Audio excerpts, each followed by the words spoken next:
আল্লাহ তাআলা হাজারো পাপাচারে লিপ্ত থাকার পরেও গোনার গাটুরি বহন করে সামিয়ানার নিচে এসে বসে আলোচনা করার এবং শোনার সুযোগ দিলেন। এই জন্য খুশি হয়েছি না বেজার? আল্লাহর দরবারে জানায় দিয়ে আলহামদুলিল্লাহ।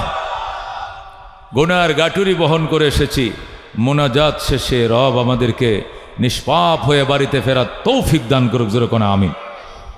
মুহতারাম হাজিরিন, আল্লাহ রাব্বুল আলামিন যে আয়াতে কারিমা আপনাদের সামনে তেলাওয়াত করেছি, আয়াতে কারিমার মধ্যে ইরশাদ করেন, ইন্নাল্লাযীনা আমানু ওয়া আমিলুস সালিহাত কানাত লাহুম জান্নাতুল ফিরদাউসি নুজুলা। সুবহানাল্লাহ। নিশ্চয় যারা ঈমান এনেছে, নিশ্চয় যারা ঈমান এনেছে, ওয়া আমিলুস সালিহাত এবং সৎকর্ম করেছে। কি করেছে? নেক আমল করেছে, সৎকর্ম করেছে। দুটি কাজ যারা করলো, আল্লাহ বলেন কানাত লাহুম জান্নাতুল ফিরদাউস নুজুলা, তাদের জন্য জান্নাতুল ফিরদাউস হবে আপ্যায়নের জায়গা। যারা ঈমান এনেছো, সৎকর্ম করেছো, হে আমার বান্দা বান্দি, সাধারণ জায়গা নয়, জান্নাতুল ফিরদাউসে তোমার জন্য আপ্যায়নের মেজবানির জায়গা করছি। যেরকম সুবহানাল্লাহ। জান্নাত আজাকে আজারে নবাশত কাসে রাবা কাসে কারে নবাশত, এমন জায়গা জান্নাত যেখানে কোনো কষ্ট নাই। দুনিয়ার রাজাও প্রজা ছাড়া চলতে পারে না, প্রজাও রাজা ছাড়া চলতে পারে না। একজন আরেকজনের দিকে মহতাজ মুখাপেক্ষী, কিন্তু জান্নাতে কেউ কাহারও মহতাজ নয়। সুবহানাল্লাহ। দুনিয়ার রাজা, রানী, প্রধানমন্ত্রী, প্রেসিডেন্ট এরা গরিব মানুষ ছাড়া চলতে পারতো না। কতক্ষণ ঠিক কিনা? রাজার কাপড় টিকি রাজা নিজে দইব না, কাজের বুয়াতে দোয়াইব। তো কাজের বুয়া গরিব না ধনী মানুষ? রাজার যে দেহ কি নিজেই পাহারা দেয় নাকি দারোয়ানে পাহারা দেয়? দারোয়ান গরিব মানুষ। কতক্ষণ ঠিক কিনা? রাজার গাড়ি তো নিজেই চালায় না, ড্রাইভারে চালায়।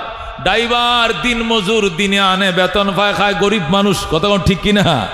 রাজার রান্না বান্না প্রজায় করে দিবে, রাজার ডিউটি প্রজায় করবে, রাজার পাহারাদারি প্রজায় করবে, রাজার লাকড়ি আইনা দিবে একজনে, গ্যাস আইনা দিবে একজনে, বাজার করে দিবে একজনে, কাপড় ধুয়ে দিবে একজনে, বাথরুম পরিষ্কার করবে একজনে, বাড়ি ঘর ঝাড়ু দিবে একজনে, পাহারা দিবে তিনজনে। কতক্ষণ ঠিক কিনা? এই দুনিয়াতে রাজাও প্রজা ছাড়া চলতে পারে না, আবার প্রজাও রাজা ছাড়া চলতে পারে না। ঠিক কিনা? দেশে যদি রাজা না থাকে তো অরাজকতা তৈরি হবে। ঠিক কিনা? চুরি ডাকাতি ছিনতাই হাইজাক, টাকা পয়সা নিয়ে মানুষ ঘরে ঘুমাইতে পারবে না, চোর ঢুকবে, চুরি করে নিয়ে যাবে। রাজা আছে, পুলিশ আছে, সিকিউরিটি আছে, আর্মি আছে, পাহারা আছে, নিরাপত্তা আছে। কতক্ষণ ঠিক কিনা? এই জন্য দুনিয়াতে রাজাও প্রজা ছাড়া চলতে পারে না, প্রজাও রাজা ছাড়া চলতে পারে না। কতক্ষণ ঠিক কিনা? কিন্তু জান্নাত এমন একটা জায়গা, একটা মেসের কাঠির জন্য কেউ কাহার দরবারে যাইতে হবে না। সুবহানাল্লাহ। এত সুখ, এত শান্তি আল্লাহ কোথায় দিবেন? জান্নাতে। কোথায় দিবেন? এই জান্নাত পাওয়ার জন্য দুইটা কাজ। কটা কাজ? এক নম্বরে ঈমান। জোরে কোন? এক নম্বরে কি? দুই নম্বরে আমল। বলেন, দুই নম্বরে কি? এক নম্বরে ঈমান, দুই নম্বরে আমল। নিজের ঈমান নিজেরটা নিজের লগেই রাখতে হবে, নিজের আমল নিজের সাথেই রাখতে হবে। অন্য কাহারও রেফারেন্স দিয়া পার হওয়া যাবে না। ঠিক কিনা? নিজের টাকার কাছে থাকবে, নিজের কাছে থাকবে। আমি যদি বলি আমি ইমানদার নই, আমার আব্বা ইমানদার, আমারে পার করে দেন, জুতা দিয়ে দিব। আমার ইমান নাই, আমার বাপের আছে, আমার বাপের দাদা ভার করে দেন। দুনিয়া পাইছো মিয়া? চেয়ারম্যানের নাম কয়া 60 কাপ চা খাইছে। কয় কাপ? 60 কাপ চা খাইছে। সব দি চা খায় আর মিছিল করে, আর কয় বিল যত আসে সব চেয়ারম্যানে দিব। চেয়ারম্যান কো থাকগা, মাফ করে দেন, বিল আমি দিব না, এগুলো ছেড়ে দেন। সব বিলে ছেড়ে দিছে। একজনে বিল দিছে চেয়ারম্যানে, আর 60 জনে চা খাইছে। এটা দুনিয়াতে চলে। পরকালে নিজের টাকা দেয়া, নিজের আমল দেয়া নিজেকে চা খাইতে হবে। দুনিয়াতে রেফারেন্স চলে, সেখানে রেফারেন্স চলবে না। এক নম্বরে ঈমান নিজেরটা নিজের থাকতে হবে, দুই নম্বরে আমল নিজেরটা নিজে থাকতে হবে। ঈমান আর আমল আছে জান্নাত। যেরকম আল্লাহু আকবার। যদি কোন হুজুর তাহলে টাকা পয়সা কি লাগবে না, দ্বন্দ্বলত কি লাগবে না, গাড়ি কি লাগবে না, জমি কি লাগবে না, হাল চাষ কি করা লাগবে না, মাছ কি ধরা লাগবে না, ফসল কি করা লাগবে না, ওগুলো লাগবে, এগুলো লাগবে। ধনী না হতে পারলেও জীবনযাপন করার জন্য যতটুকু অর্থবিত্তের দরকার এটা থাকতে হবে, কতক্ষণ ঠিক কিনা। আবার দ্বন্দ্বলত বেশি হইলে কোনো অসুবিধা নাই, দনের হক আদায় করলে কোটি টাকা হইলেও কোনো সমস্যা নেই। আল্লাহর ওলিরা, অনেক আল্লাহর ওলিরা গরিবও ছিলেন, অনেক আল্লাহর ওলিরা ধনীও ছিলেন, কতক্ষণ ঠিক কিনা। একজন আল্লাহর ওলি হযরত শেখ সাদি রহমতুল্লাহ আলাইহ, শেখ মুসলিহউদ্দিন শিরাজি রহমতুল্লাহ আলাইহ, যাকে আমরা শেখ সাদি নামে চিনি, কতক্ষণ ঠিক কিনা। অত্যন্ত গরিব মানুষ, পৃথিবী বিখ্যাত একজন বুজুর্গ, একজন সায়ার সাইয়াহা করুন, একজন বড় আলেম, তামাম দুনিয়া তিনি সফর করছেন, যেরকম সুবহানাল্লাহ। কিন্তু গড়ের এ বেড়া ভাঙ্গা ছিল, এদিক দিয়ে কুত্তা ঢুকতো, ওই দিক দিয়ে বাইরিত, গরিব মানুষ। হ্যাঁ, এক সময় এক টানা 30 বছর সফর করছে। কয় বছর? 30 বছর সফর করছে হযরত শেখ সাদি রহমতুল্লাহ আলাইহ। বিয়ে করে যে বাড়িতে গেছিল, 15 বছর পরে আরেকবার বাড়িতে এসে। কয় বছর পরে? এমনি দিনের জন্য ভ্রমণ করে। আল্লাহ বলছেন সিরু ফিল আরদে, পৃথিবীতে ভ্রমণ করো। উনিও ভ্রমণের জন্য বের হয়েছে। আর এদিক দিয়া বউয়ের সাথে যে প্রথম দেখা হয়েছিল, এ গর্ভেতে বাচ্চা হয়েছে, মেয়ে হয়েছে, এখন মা আর মেয়েও বড় হয়ে গেছে, বিয়ার কাছাকাছি সময় হয়েছে, বাপ দেখা নেই কোনোদিন, বাপেরা দেখে নাই। তো মেয়ে জিজ্ঞেস করে, মা আমগো আব্বাই কই? আমার কি বাপ নাই? আছে তো। কোথা আব্বাই কোথায়? এই যে বাইরে ছিল 2011 সালে, আজ 25 সাল, উনি খালি আইতি আছে, আইতে আর আহে না। বাইচে আছে না মারা গেছে? কয় সম্ভবত বেঁচে আছে, তবে ফোন আর মোবাইলের যুগ তো ছিল না, জানা নাই বাইচা থাকতে পারে।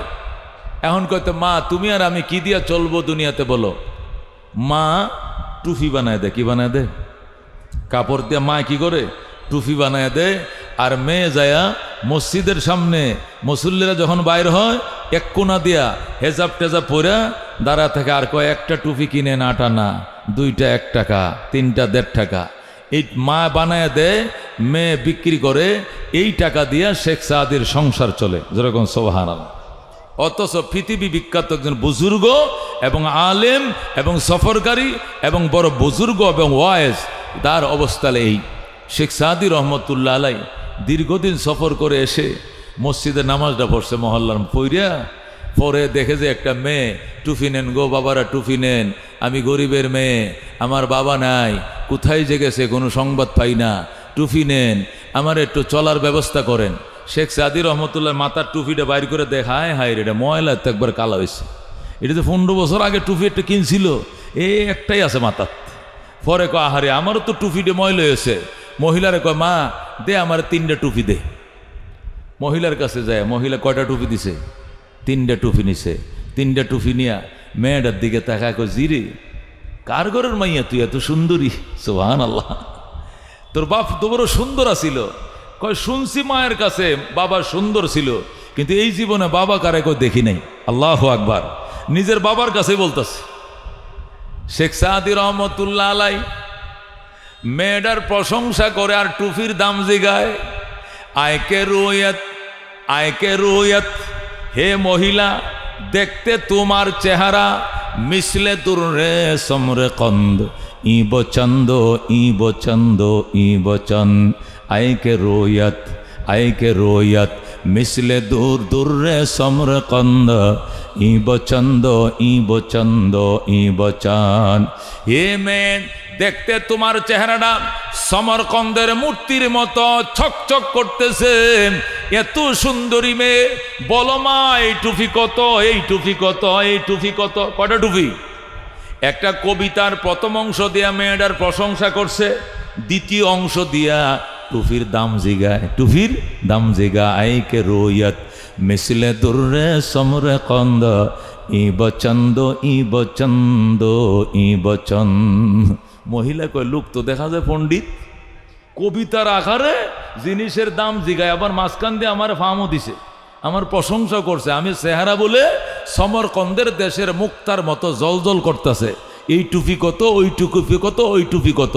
একদিক দিয়ে করছে আমার প্রশংসা, আরেক দিক দিয়ে টুপির দাম জিগায়। এমনি জিগাইলে তো হে মেয়ে এটা কত, এটা কত না জিগাইয়া কবিতা আমারে তো চেনে না, আমিও শেখ সাদির মাইয়া, আমিও কবিতা দিয়ে উত্তর দিব। যেরকম আল্লাহু আকবার। মনে মনে মহিলা এই প্ল্যান প্রোগ্রাম নিয়ে এখন জব দিছে, আইকে পীরে রুয়ে তোমা নেন্দে কো ই বহাফতো ই বহাসতো ই বনো। যেরকম সুবহানাল্লাহ। আইকে পীরে রুয়ে তোমা নেন্দে কো ই বহাফতো ই বহাসতো ই বানো। ওরে পীরে মানে বুড়া, হে চাচা, হে জেডা, হে মুরব্বী, দেখতে তোমার চেহারাটা পাহাড়ের মতো, এদিক দিয়ে উঁচু হয়েছে, এই দিক দিয়ে উঁচু হয়েছে। বুড়া মানুষ কেমন হয়? 3 মাত্রা হয় কিনা? 3 মাত্রা পাহাড়ের ঠিলার মতো। এই দিক দিয়ে ঠিলা বাইর হয়েছে, এই দিক দিয়ে শেখ সাদির বয়স তখন 90। কত বছর? 90 বছর। 30 বছর শুধু সফর করে আইছে। এই জন্য মহিলা কয়, আমারে কইছ সমরকন্দের মূর্তির মতো সুন্দর, এটা সত্য। তোমার যে প্রশংসা করছে এইটাও তো সত্য। আয়কে পীরে রোয়ে তোমা নেন্দে কো ই বহাফতো ই বহাসতো ই বানো। ও চাচাম, আপনার চেহারা দেখতে পাহাড়ের মতো। এই টুপি 60 টাকা, এই টুপি 8 টাকা, এই টুপি 9 টাকা। বলেন সুবহানাল্লাহ। তুমি যেরকম দাম জিজ্ঞাসা করছো আমার প্রশংসা করে, আমিও পণ্যের মূল্য বলে দিছি তোমার প্রশংসা করে। যেরকম সুবহানাল্লাহ। এর দ্বারা কি বুঝলেন? শেখ সাদি রহমতুল্লাহ আলাই ডাক দেয়া কয়, মা তোমার বাবার কি নাম? কোথায় তোমার বাড়ি? কম যাইতো না। আমার বাবা শুনছি আমার মায়ের মুখে, আমার মায়ের সাথে বিয়ে হওয়ার পর যে বাড়ির তুন বাইরেছে, আইজো আমার বাবা বাড়িতে ফিরে না। আল্লাহু আকবার। মেয়েটারে কত চলো তাহলে তোমারে নিয়ে তুমগো বাড়িতে যাই। আপনার বাড়ি যদি আপনি চিনেন খুঁজে বাইর করেন, আমি টুপি সব কটা বিক্রি হওয়ার পর আমি আসতেছি সন্ধ্যার আগে। যেরকম আল্লাহু আকবার। শেখ সাদি রহমতুল্লাহ নতুন টুপিটা মাথায় দিয়া বাড়িতে গেছে। যাওয়ার পর আসসালামু আলাইকুম ইয়া আহলাদ্দার, ও বাড়িওয়ালা সালাম গ্রহণ করেন। আনা মুসলিউদ্দিন সাদিয়া সিরাজি জিতু মিনাস সাফারিত তাবিল, লম্বা ভ্রমণ থেকে এসেছি। দরজাটা খুলেন, খুলে দেখেন আমারে চিনেন কিনা। যেরকম আল্লাহু আকবার। মহিলা টাস করা দরজাটা খুইলা স্বামীরে চিনছে। চিনার পরে কয়, স্বামী চিনেছি আপনাকে, কথা সত্য, কিন্তু টুপিটা কই পাইছেন আপনি? এই টুপিটা তো আমার হাতের বানানো টুপি। তোমার হাতের বানানো টুপি? তোমার হাতের বানানো টুপি আমার কাছে কেমনে আইব? আমার মাইয়ারা ফাটাইছি টুপি বেচার লাইগা। আমার মেয়ে টুপি বেচবে কেন? কই গেছিলা যে 30 বছর আগে খবর লইছনি সংসার চলে কেমনে? আমি রাত্রে টুপি বানাই, দিনের বেলা আমার মাইয়া টুপি বিক্রি করে, আর এই পয়সা দিয়ে সংসার চালাই। শেখ সাদি এক দৌড় দিছে যাইয়া মেয়েটাকে মসজিদ থেকে কুলে করে নিয়ে বাড়িতে আইসে গেছে। আল্লাহু আকবার। দুস্থ এই ছিল শেখ সাদির জীবন। গরিব মানুষ। আরবের জজিরায় আরব থেকে একদল লোক শেখ সাদির বাড়ি দেখতে আইছে। আরবের একটা কাফেলা, ব্যবসায়ী কাফেলা সৌদি আরব থেকে আইছে শেখ সাদির বাড়ি। বিশ্বকবি ফারস্য কবির বাড়িটা কয়তলা দেখতে হবে না জানি, পাথর দে মার্বেল দে বানাইছে। আয়া দেখ কলা পাতার বেড়া। কি দেখে? আয়া দেখে শেখ সাদির বাড়ি ইরানে, কলা পাতার বেড়া। কিরে এটা শেখ সাদির বাড়ি কেমনে হয়? বাড়ির বাহির থেকে বলতেছে, সাদিয়া সিরাজিয়া নামাস বসাস চুদিদম খানায় তো দরখোশা খাসাজ, সাদিয়া সিরাজিয়া নামাস বসাস চুদিদম খানায় তো দরখোশা খাসাদ। হে মুলকে সিরাজে সাদি, শুধু জীবনে দুনিয়াতে নামে কামাইছ, কাম তো করতে পারলা না, ভাঙ্গা ঘরে থাকো। বলেন আল্লাহু আকবার। যেই বলছে নামাজ বসাজ, সাথে সাথে সাদির মাইয়াটা ঘরের ভিতর থেকে জব দে, আঙ্কেল একটু দাঁড়ান, উত্তরটা লয়া যান, উত্তরটা লয়া যান। যেরকম সুবহানাল্লাহ। আঙ্কেল, আমার বাবারে আপনি তিরস্কার করলেন। সাদিয়া সিরাজিয়া নামাত বসাস ছুতি দাম খানায় তো দরখোশা খাসাত। ও মুলকে সিরাজে সাদি বেড়া, তাহলে নামেই কামাইছো, দুটো পয়সা তো জীবনে কামাইতার না, বাঙ্গা বেড়ার ঘরে থাকো। শুনেন, মেয়েটা বলতেছে, শুনেন আমি শেখ সাদির মাইয়া, আমার বাবাই নাই, বাবাই থাকলে উত্তরটা আমার বাবাই দিত, আমার বাবা নাই, আমি মেয়ে হিসেবে দিয়ে দিই। শোনেন, কাফেলা রফতান্দ মাহাম মিরাবেম, কাফেলা রফতান্দ মাহাম মিরাবেম, আসবরায়ে চান্দে রোজা ই বসাস। কাফেলা চলে যায়, মুসাফিররা কোথাও বেড়াইতে গেলেন যেরকম ঘরবাড়ি বানায় না, শুধু রাত্রে যাপনের জন্য তাবু গাইরা থাকে, সকালে আবার চলে যায়। আমরা দুনিয়াতে মুসাফির, কয়েকদিনের জন্য ভাঙ্গা ঘরটায় যথেষ্ট, আমরা এখানে থাকব না। আল্লাহু আকবার। শেখ সাদির মাইয়া যখন এই জবাব দিছে, আরব বণিকদের চোখ কপালে উঠে গেছে। দেখছো যেমন বাবা এমন মাইয়া, একবার বাম হাতে দিছে থাপ্পড়টা বাম গালে। আল্লাহু আকবার। কাফেলা রফতান্দ মাহাম মিরাবেম, কাফেলা রফতান্দে মাহাম মিরাবেম, আজবরায়ে চান্দে রোজা ই বসাস। এই জন্য দোস্ত, আমাদের বুজুর্গরা এরকম গরিবও ছিল, আবার কিছু বুজুর্গরা ধনীও ছিল। এই জন্য ধনও অসুবিধা নাই, গরিব অসুবিধা নাই, তবে সুবিধার জিনিস হলো ঈমান এবং আমল। কথা কোন ঠিক কিনা? শেখ উবাইদুল্লাহ আহরার রহমতুল্লাহ আলাইহি বিখ্যাত আল্লাহর ওলি ছিলেন, বুজুর্গ ছিলেন, কিন্তু লোকটা আবার শৌখিন ছিল, টাকা পয়সাও ছিল। তো উবাইদুল্লাহ আহরারের কাছে মৌলানা আব্দুর রহমান জামি রহমতুল্লাহ আলাইহি মুড়ি দেওয়ার জন্য গেছে। আব্দুর রহমান জামি রহমতুল্লাহ আলাইহি যখন উবাইদুল্লাহ আহরারের কাছে মুড়ি দেওয়ার জন্য গেছে, লোকদেরকে জিজ্ঞাসা করে করে ফিরসা হুজুরের বাড়িতে গেছে। যা দেখে হুজুরের বাড়ি দুতলা, কয়তলা, আবার সুন্দর করে মার্বেল দিয়ে ফাতর দিয়ে গেট লাগানো, নকশিওয়ালা গেট, সুন্দর গেট। এখন আব্দুর রহমান জামি রহমতুল্লাহ আলাইহি কয় না, আশা করে আইছিলাম মুড়ি দইতাম, এই লোকের কাছে মুড়ি দেবো না, এই লোক তো দুনিয়াদার। এই লোক কিদার? দুনিয়াদার। না হইলে এত সুন্দর করে বাড়ির গেট লাগাইছে, কারণটা কি? হ্যাঁ, মুড়ি দইতাম না। হে রাগ করিয়া মুড়ি দইতো না, নিয়ত করে দেয়া করছে কি, ওই কলম বাইর করছে একটা, ব্যাগেরতে কলম একটা বাইর করে গেটের মধ্যে বড় করে লেখছে, বড় করে গেটের মধ্যে লেখছে। হ্যাঁ, আল্লাহু আকবার। বড় করে গেটের মধ্যে কি, হ্যাঁ, গেটের মধ্যে যে লেখছে, লেখাটার অর্থ হলো এই, হ্যাঁ, আল্লাহু আকবার। আল্লাহ তাআলা ওই ব্যক্তিকে দেখতে পারে না যারা দুনিয়াকে বন্ধু বানায়। হ্যাঁ, খোদা ওয়ান্দ নাদিদ আরা কে দুনিয়া দুস্তে দারাত। আল্লাহ তাআলা ওই মানুষকে দেখতে পারে না যে দুনিয়াকে বন্ধু বানায়। এইটা করছে কি, আব্দুর রহমান জামি গেটের মধ্যে লেখা রাখছে। রেখে যাইয়া পরে মুরিদ তৈতো না, এই বাড়িতে ঢুকে নাই, হুজুরের জায়গায় না, পাশে মসজিদ আছে, মসজিদ যায় বইরিস। বৈশা থাকতে থাকতে অনেক দূর থেকে সফর করে আইছে না, ক্লান্ত হয়ে গেছে, ঘুম এসে গেছে, মসজিদে ঘুমায় পড়ছে। ঘুমের মধ্যে স্বপ্ন দেখে হাসরের ময়দান কায়েম হয়ে গেছে। সুবহানাল্লাহ। হাসরের ময়দান কায়েম হয়েছে, বিচারও শুরু হয়ে গেছে। বিচার শুরু হয়েছে, ডাকতেছে, আব্দুর রহমান জামি আসো, তোমার আমলনামা নিয়ে আসো, বিচার হবে। আব্দুর রহমান জামি আমলনামা নিয়ে গেছে বিচারের জন্য। আমলনামা ওজন দিছে, 100-র মধ্যে 99টা পাইছে। কয়টা পাইছে? একটা আমল শর্ট পড়ে গেছে। তা আল্লাহ কইতেছে, হ্যাঁ হ্যাঁ, আল্লাহ তাআলা বলতেছে, আব্দুর রহমান জামি আমল তো সবই ঠিক আছে, 99টা ঠিক আছে, একটা শুধু শর্ট পড়ছে। তোমাকে সুযোগ দেওয়া হলো, এ গোটা হাসরের ময়দান যেখান থেকে পারো একটা আমল নিয়ে আও। একটা আমল যদি দাঁড় করে কজ্জ করে করতে আনতে পারো, তাহলে মনে হয় তুমি পার হয়ে যাইবা, এছাড়া তুমি কিন্তু আটকে গেছো। আব্দুর রহমান জামি বলেন, আমি ঘুমের মধ্যে স্বপ্ন দেখতাছি। এরপরে বাইর হয়েছি একটা আমল আনার জন্য। যখন গেলাম গোটা হাটর ময়দান ঘুরলাম, জিয়ের কাছে গেলাম, একটা আমল দিয়ে দেয় না। বাবার কাছে গেলাম, একটা আমল দিয়ে দেয় না। মেয়ের কাছে গেলাম, একটা আমল দিয়ে দেয় না। বায়ের কাছে গেলাম, বাবার কাছে গেলাম, বিবির কাছে গেলাম, শ্বশুরের কাছে গেলাম, বিয়ের কাছে গেলাম, পুত্রার কাছে গেলাম, কত মানুষের কাছে গেলাম, একটা আমল আমার কেউ দেয় না, কেউ আমার একটা আমল দেয় না। অবশেষ আমি নৈরাশ হয়ে যখন ফিরে আসতেছি, নৈরাশ হয়ে যখন আমি আবার আল্লাহর কাছে আইতেছি, আল্লাহ কেউ দিল না, কেউ দিল না। যখন নৈরাশ হয়ে রওনা করছি, তখন পিছন দিয়ে ছায়া দেখি উবাইদুল্লাহ আহরার আমারে ডাকছে, সে খারা।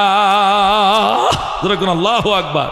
ওই যে যার বাড়িতে গেছিলাম মুড়ি দইতাম, যাই আর শাহী গেট দিকে কইছে এবার মুড়ি দুমু না, ওমা হে বেটা আমার ডাকা, কয় কারা? আব্দুর রহমান জামি। মনটা খারাপ কিনলে গিয়া হুজুর মনটা খারাপ, হিসাব নিকাশ তো দিয়া দিছি, একটা আমল শর্ট পড়ছে, আল্লাহ পারমিশন দিছে গোটা ময়দানে ঘোরার জন্য একটা আমলের জন্য, এত দৌড়াইলাম কেউ আমার একটা আমল দিল না, এই জন্য নৈরাশ হয়ে মন খারাপ করে আমি যাই।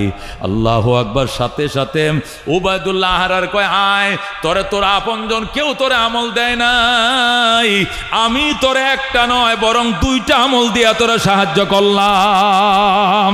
আল্লাহু আকবার। আব্দুর রহমান জামি বল, আমি দিশা হয়ে গেলাম, আমি কালকে কি করছি আর আজকে কি হইল। হুজুরের শাহী গেট দেখে আমার ধারণা খারাপ করছি, আর বলছি দুনিয়াদার, এ দুনিয়াদার ফিরের কাছে আমি মুরিদ হব না।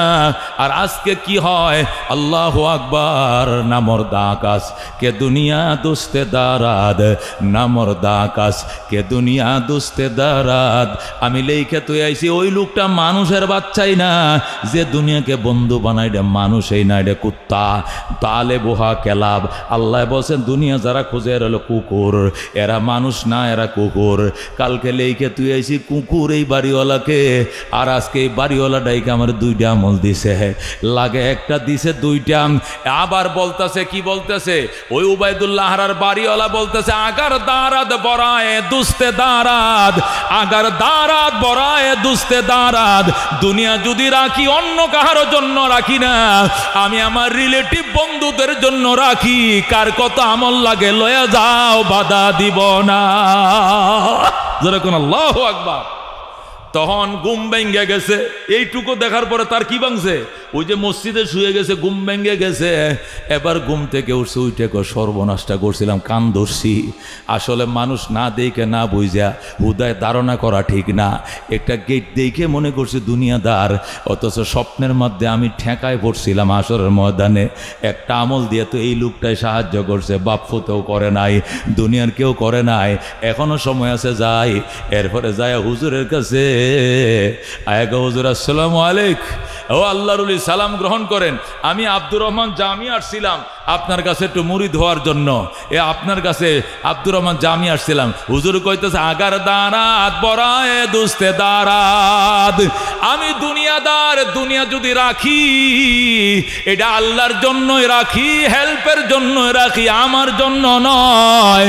এই লোকটা পায়ে পরে হুজুর আমি কি কইছি কি লিখছি আপনি কেমনে জানেন? কই সব আমি জানি। তুই আমারে বইলে দেখে কি মন্তব্য করছস, আমার গেইডে কি লেখছো যেটা আমি দেখতেও যাই না, কিন্তু আমি শুয়ে শুয়ে সব দেখছি। এ স্বপ্ন যুগে কি ঘটনা ঘটছে আর কি হয়েছে এইটিও আমি জানি। শেষ পর্যন্ত গুমুত্তু নুটে তুই আমার কাছে আবার আইসস মুড়ি দেওয়ার জন্য, এইটাও জানে। শোন, না দেইকা না জুই না মন্তব্য করতে নাই। সাহাবায়ে কেরাম ধনী ছিলেন, আবু বকর ধনী ছিলেন, ওমর ধনী ছিলেন, উসমান তো শিল্পপতি ছিলেন, আব্দুর রহমান আওফ রাদিয়াল্লাহু তাআলা শিল্পপতি ছিলেন। কেউ দিছে 10 টাকা, কেউ দিছে 50 টাকা। উসমানে গনি বলছে 10 টাকা 10,000 টাকা নয়, লাগবো কয় টাকা কন, যা লাগবে আমি উসমান তাই দিব। জোরে কোন সুবহানাল্লাহ। এই জন্য দোস্ত আমি যে কথাটা বলতে, দুনিয়া এটা পরকালের কোনো মাপকাঠি নয়, পরকালের ভালো মানুষ হওয়ার মাপকাঠি হলো ঈমান। যেরকম কি পরকালে ভালো মানুষ হওয়ার মাপকাঠি কি? ঈমান। ইন্নাল্লাযীনা আমানু ওয়া আমিলুস সালিহাত কানাত লাহুম জান্নাতুল ফিরদাউসি নুজুলা। নিশ্চয় যারা নেক আমল করেছে, ঈমান এনেছে এবং সৎকর্ম করেছে, জান্নাতুল ফিরদাউস হবে তার আপ্যায়নের জায়গা। যেরকম সুবহানাল্লাহ। 1 নম্বরে কি লাগবে? যেরকম 1 নম্বর কি লাগবে? 2 নম্বরে কি লাগবে? আমল। কথা কোন ঠিক কিনা? এখানে কোনো রেফারেন্স লাগবে না, নিজের ঈমান নিয়ে নিজে দাঁড়াইবা, সোজা জান্নাতে যাইবা।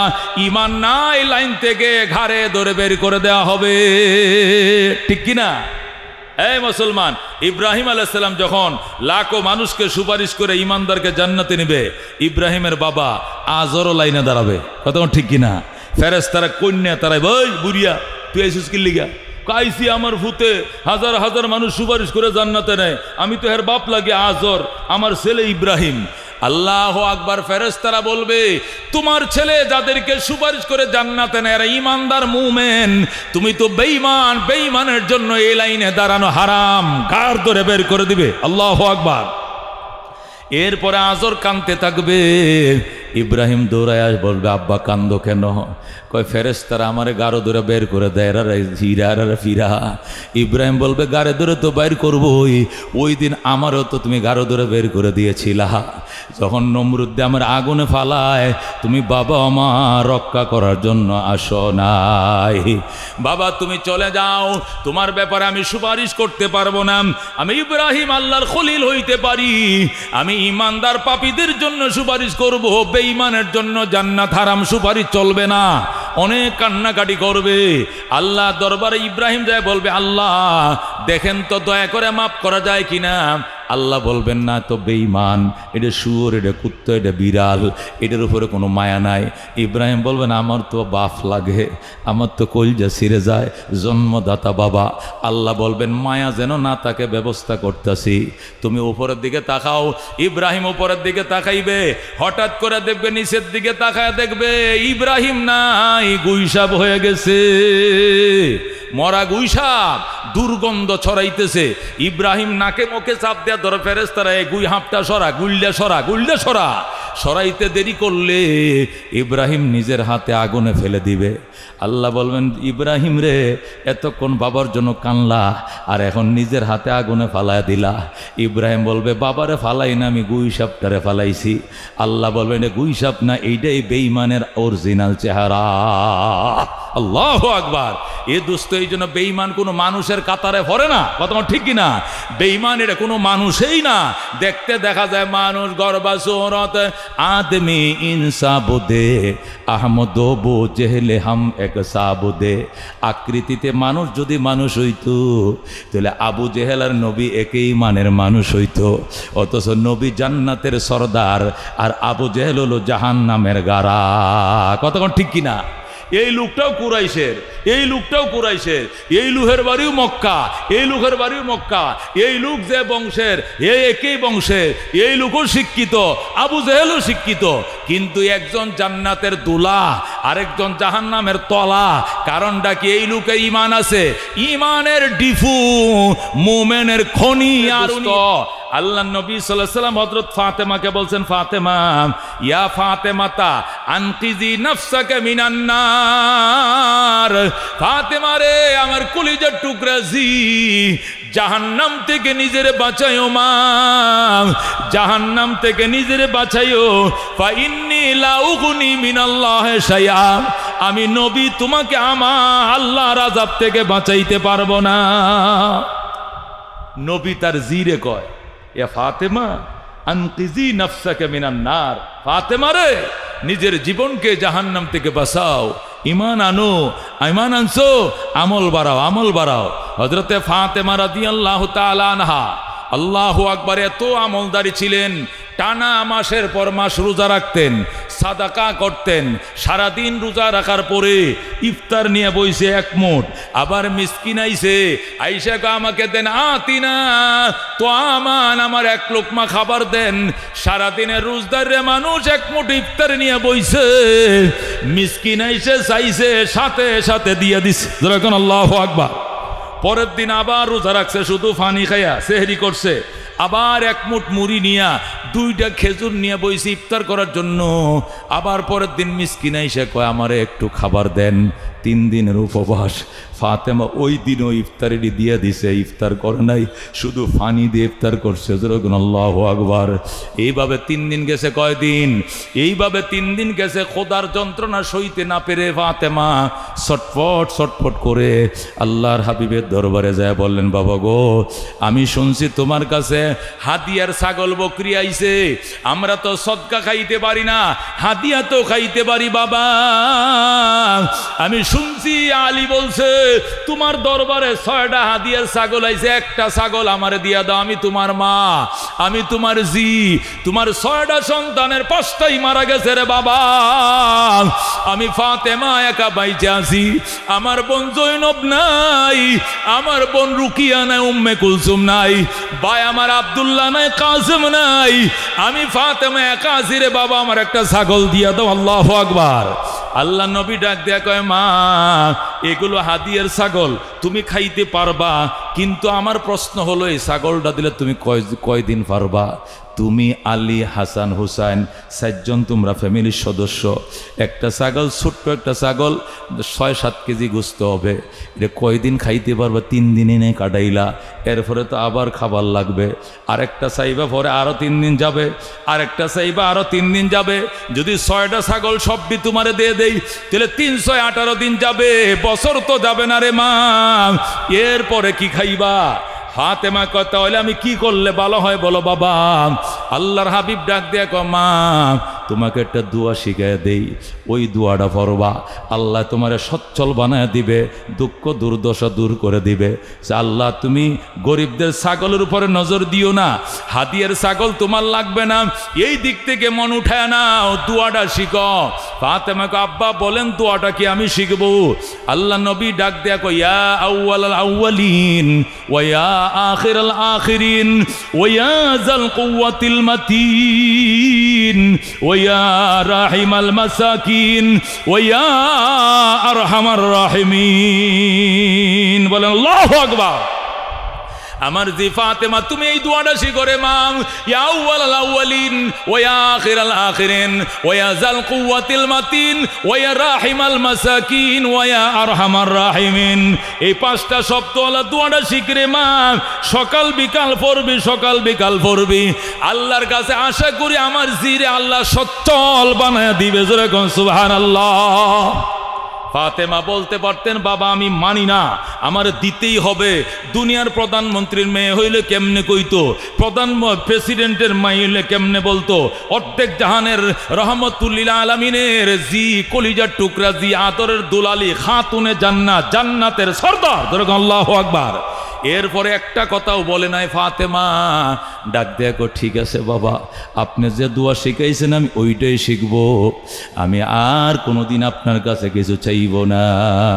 আল্লাহু আকবার। রহমতুল্লিল আলামিন সাল্লাল্লাহু আলাইহি সাল্লামের ইন্তেকালের টাইমে ফাতেমা কান্না শুরু করছে, বাবা আমার মা চলে গেছে, আমার 2টা ভাই চলে গেছে, আমার 3টা বোন চলে গেছে, বাবা একমাত্র তুমি বাবাই ছিলে রে, আজকে তুমিও বুঝি চলে যাও। এই বলে ফাতেমা কান্না শুরু করছে। আল্লাহ নবী ডাক দেয়া কয় মা এদিকে আসো। এইভাবে কান্দ কেন? কয় তোমার বিরহ বেদনা আমি কান্দি, তুমি চলে যাইবা বাবা। নবী ডাক দেয়া কয় মা এদিকে আয়। আজকে কি বার? কয় সোমবার। আজ কি বার? সোমবার। কয় তারিখ? রবিউল আউয়ালের 12 তারিখ। মা রবিউল আউয়াল, রবিউল সানি, জুমাদাল উলা, জুমাদাল উখরা, রজব, শাবান, রমজান, রমজান মাসে হবে 6 মাস। কয় মাস? মা আজ থেকে গণম, আজ থেকে গইনা গইনা 6টা মাস পারি দিবে। 6 মাসের মাথায় তোমার সঙ্গে তোমার বাবার দেখা হয়ে যাবে। এই 6টা মাস কষ্ট করে থাকো মা। যখন বলছে 6টা মাস কষ্ট করে থাকো, হযরতে ফাতেমা মুস্কি আইসা দিছে, আব্বা জান আলহামদুলিল্লাহ 6টা মাস আমি এতিম, দুনিয়াতে থাকা কোনো ব্যাপার নয়, 6 মাসের মাথায় আমার বাবার সঙ্গে দেখা হয়ে যাবে। হযরতে ফাতেমা যখন 6 নম্বর মাস আইছে, 6ষ্ঠ মাস যেটা শেষ মাস গুণ্যা রাখছে, শেষ মাস যখন আসছে হযরতে ফাতেমা শুধু রোজা রাখে, রোজা গোটা শাবান মাস রোজা রাখছে। রোজা রাখতে রাখতে রমজান মাস আসছে, রমজান মাসে তো তিনিও রোজা রাখে, আলীও রোজা রাখে, এখন তো রোজা ওয়াজিব হয়ে গেছে। হযরতে ফাতেমা রাদিয়াল্লাহু তাআলা আনহা ও দুস্থ রোজা রাখে, শেরে খোদা আলীও রোজা রাখে। এই রাত্রিবেলায় নবী স্বপ্ন দেখায়, মারে আজকে একটু তাড়াতাড়ি উঠা যাও, উইটা বেশি করে পাক শাক কর, নিজের স্বামী সহ একটু ভালো করে সেহরি খাও রে মা, আগামীকালকার ইফতার তোমার বাবার সঙ্গে জান্নাতের দস্তরখানে হবে। শেষ সেহরি করো মা, আজকে সেহরি হবে তোমার স্বামীর সাথে মদিনায়, আর ইফতার হবে তোমার বাবার সাথে জান্নাতে। যেরকম আল্লাহু আকবার। ফাতেমা লাফ দিয়ে ঘুম থেকে উঠে গেছে, কি দেখলাম আমার বাবাই দেখাইছে বাবার আকৃতি শয়তান কোনোদিন নকল করতে পারে না, এটা শয়তানা দেখায় না, বাবাই দেখাইছে। আল্লাহু আকবার। অতর ফাতেমা রান্না বান্না করছে, ওযু করছে, তাহাজ্জুদ পড়ছে, স্বামীর উঠাইছে, স্বামীর উঠায় একসাথে সেহরি খাইছে পেট ভরে। স্বপ্নের কথা স্বামীরে বলে নাই, যদি স্বপ্নের কথা বলে স্বামী এক লোকমা খাবার খাবে না। স্বামীর হলে পেট ভরে খাইয়াম। এরপরে বলতেছে, স্বামী গো আপনি যান মসজিদে যায় নামাজ পড়েন, আমি ঘরে নামাজ পড়তেছি। অন্যদিন তো এশরাক পরে মসজিদ থেকে আসেন, আজকে একটু তাড়াতাড়ি আইসে যান, কথা আছে। আল্লাহু আকবার। হযরত আলী রোজার মাস সেহরি খায়া মসজিদে গেছে, নামাজ হয়ে যাবে 4:20, কথা ঠিক কিনা? শেরে খোদা আলী গেছে মসজিদে। এ মো বন্ধু, ফজর পড়ার জন্য আলী নিজের জায়নামাজ, ফাতেমা নিজের জায়নামাজে নামাজ পড়ে আলী গেছে মসজিদে। হযরত আলী রাদিয়াল্লাহু তাআলা আনহু বলেন, ফজর পরে ঘরে আসছি, আইসা দেখে ফাতেমা জায়নামাজে নাই। অন্যদিন ফাতেমা ফজর পরে এশরাক পর্যন্ত, বেলা ওঠা পর্যন্ত জায়নামাজে থাকে। বেলা ওঠার পরে এশরাক পড়ার পর এরপরে রান্না বান্না শুরু করে। আজকে ফাতেমা আউয়াল টাইমে ফজর পড়ার পরে এক বালতি কাপড় ভিজাইছে। হাসান হুসেনের যত কাপড়, আলীর যত কাপড়, নিজের যত কাপড়, সব কাপড় ভিজাইছে। ঘরে যত আটা আছিল সব আটা দিয়ে খামির বানাইছে। বেশি করে রুটি বানাবো আমার সন্তানদের জন্য, বেশি করে কাপড়টি ধুয়ে যাবো রে, আগামীকালকে হাসান হুসেন মা পাইতো না। আল্লাহু আকবার। হযরতে ফাতেমা রাদিয়াল্লাহু তাআলা আনহা এক বালতি কাপড় ভিজাইলেন, এতগুলো আটা দিয়ে খামির বানাইলেন। শেরে খোদা আলী ফজর পরে আইসা থেকে ফাতেমা কাম করতেছে। কিরে ফাতেমা, জীবনেও তো তোমার কোনোদিন দেখি নাই, এশরাকের আগে তুমি জায়নামাজ ছাড়ো না, আজকে তুমি এত সকালে জায়নামাজ ছাড়ছো, এতগুলো কাপড় কি জন্য দাও? দয়ালই গো স্বামী আমার, মায়ের দোয়া কাপড় আর সন্তান পাবে না। দয়ালই গো স্বামী আমার, বিবির দোয়া কাপড় আর পাইবা না। আলী ডাক দেয়া, কি হইছে ফাতেমা আমারে বলো, এতগুলো আটা ভিজাইছো রোজার দিন, এত রুটি কে খাবে? তুমিও সেহরি খাইছো, আমি খাইছি। হাসান হুসেন ছোট মানুষ, 2টা খেজুর খাইলে দিন পার হয়ে যায়, এই কয়েক কেজি আটা কেন গুলাইছো তুমি? ফাতেমা ডাক দেখো, স্বামী গো আমার, বেশি করে রুটি বানায় যায়, আমার আদরের দুলাল হাসান হুসেন এরা মায়ের হাতের বানানো রুটি আর পাবে না। আল্লাহু আকবার। আলী ডাক দেয়া, ফাতেমা কি হইছে তুমি কও? বাবার সঙ্গে তোমার কত হইছে নি? কয় হইছে। কখন? কয় সেহরি খাওয়ার আগেই হইছে। আল্লাহু আকবার। কি বলছে আব্বা জান? বাবায় বলেছেন রহমতুল্লিল আলামিন বলছেন, মা আলীর সাথে সে সেহরি খাইয়া লও, ইফতার কিন্তু বাবার সঙ্গে জান্নাতের দস্তরখানের মাঝে হবে। আমি ইফতারি লই আমার জিয়ের জন্য বইসা রইছি। আল্লাহু আকবার।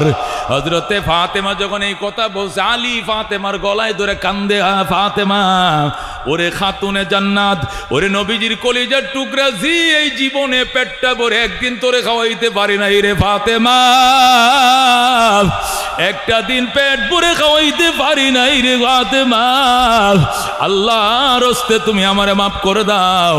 ফাতেমা ডাক দেখো, স্বামী গো আমার, আল্লাহর হাবিব বলেছেন স্ত্রী স্বামীর পায়ের নিচে তার জান্নাত, আমি তোমার খেদমত করতে পারি নাই, তুমি আমারে মাফ করে দাও। স্বামী একটা বলতেছে কাঁদতেছে, স্ত্রী আরেকটা বলতেছে কাঁদতেছে। ইতিমধ্যে হাসান হুসেনের ঘুম ভাঙ্গা যায়।